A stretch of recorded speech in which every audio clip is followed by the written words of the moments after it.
Welcome back to part 2. Let's pick up where we left off. They were at the school during this disaster of a tour. If for some reason you did not get a notification for video 1, go to my channel. You're going to want to watch it first. Let's go. When we left off, Harry had just made a fool of himself dancing. Then they start walking back, and there is the vice president behind Megan. You see her with the kids. Remember, when the vice president puts out her own video, it'll be different because, again, for her, this is propaganda to show how wonderful Columbia is, how wonderful everything is, and how wonderful she is as the vice president, etc., etc., etc. You guys get the idea. Now, a few weird things I want to point out. These children during the planting look absolutely bored. They have no clue who she is. The more Megan tries to show that she connects with children, the more it's shown that she does not have an authentic connection with them like Catherine does. So these pictures are very staged so that she looks more comfortable and natural, but it still looks awkward to me. Number 3, she invoked Diana, which we all knew she would do in one way or another. And number 4, she mentioned her children, which we all knew she was going to do also.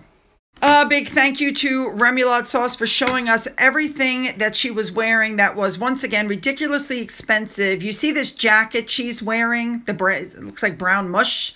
Look how expensive that jacket was. Then, of course, we have her purse and her shoes. These prices do not include her shirt, her pants. I mean, come on, guys. Once again, she is wearing a ridiculous amount, $5,600 worth of clothing while she's in this poor school around these children.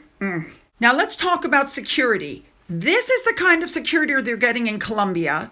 This is the kind of security that they got. There's their motorcade. It's like 15 cars long. This is what they want when they come back to the UK, because that's what William and Catherine get. That's what the whole thing is. They want to be treated when they return to the UK like they're treated when they went to Nigeria and Colombia with tanks and large motorcades. And FYI, right when I finished taping that, the vice president's propo came out, and as I predicted, it was all pictures of her with the kids. I mean, Harry and Meghan were barely a spot in it. It's all propaganda for her. A big thank you to Her Most Imperial Majesty on Twitter. You're going to have to slow these down. They're translated. This is what people in Colombia are saying so far about Harry and Meghan's trip. So if you guys think that the people there have accepted them with open arms and are loving this trip, you are sadly mistaken. People there don't like them, which is another reason why this is so tightly controlled. Here we go. They then went on after another outfit change. It appears to have happened on the same day. Harry and Meghan went to Invictus. They wanted to meet the Columbian team. So on Friday afternoon is when they went there, and it was at a rehab center. So right off the bat, they were greeted by the vice president and several military officials and a military band.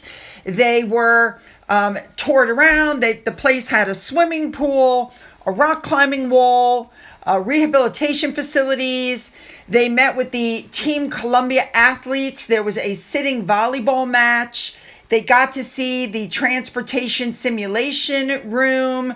I mean, there was just a lot going on there. They also met, as you can see, veterans. So, of course, you guys, here's the first thing that comes to my mind. Does this mean that Invictus helped pay something for this trip? Because they were invited by the vice president, but because they stopped in to see some Invictus athletes, did Invictus take some of their funds? We already heard about the whole debacle where 24% of all donations that should have gone to veterans went to pay for these multi-millionaires' plane trip, hotel, food, clothing. We've already heard the whole horrible thing. So the question is, did Invictus put any money towards this?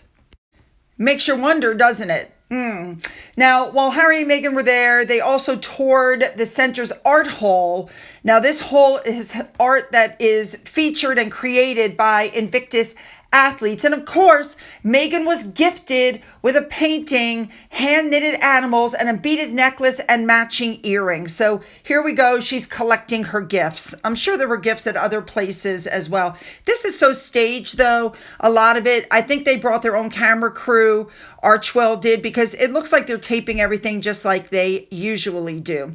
Now, they sat in on a seated volleyball match, and then eventually Harry got into play on the seated volleyball match, and they were cheered on by the athletes, etc., etc., etc. Now, Harry was later awarded a special commemorative plaque from the Ministry of National Defense, and it says, quote, "To Prince Harry, the Duke of Sussex, in recognition and gratitude for your dedication and invaluable opportunity for recovery through sports, blah, blah, blah, blah, blah, blah, blah." By the way, I couldn't help but notice Megan is back to the bronzer again. Look at this. Face is a completely different color than her neck. She needs to work on that. These pictures are so staged. And again, it's tightly, taken care of. So nobody got to ask Harry if he was on his marijuana. Did he manage to get any cocaine while he was there in the country? I mean, that is the country that produces 60% of the world's cocaine. Makes you wonder, doesn't it? And again, when the vice president's propos came out, it was mostly her and Harry, or her by herself, because again, this is all about her self-promotion. However, a big thank you to Nancy Sidley for pointing this out on Twitter, because I got to tell you, when you look at the vice president's face, I got to be honest, I think she's had just about enough of these two. She just did not look happy at all. And I want to thank Remoulade Sauce for showing us everything she was wearing. And it was another Colombian designer. But once again, the outfit was extremely expensive. The price of $1,800 was not for everything. It was just for, I think it was the skirt. So what do you guys think about this tour so far? Because I got to tell you, to me, it just seems like it's not going well. That's just my personal opinion. But I want your comments, and I'm reading them. So make sure to put your comments down. Make them good.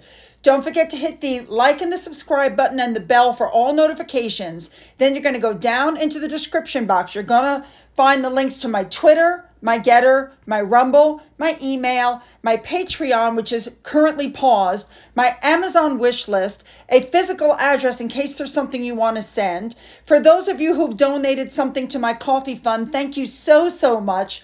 And as always, you guys, have a great day.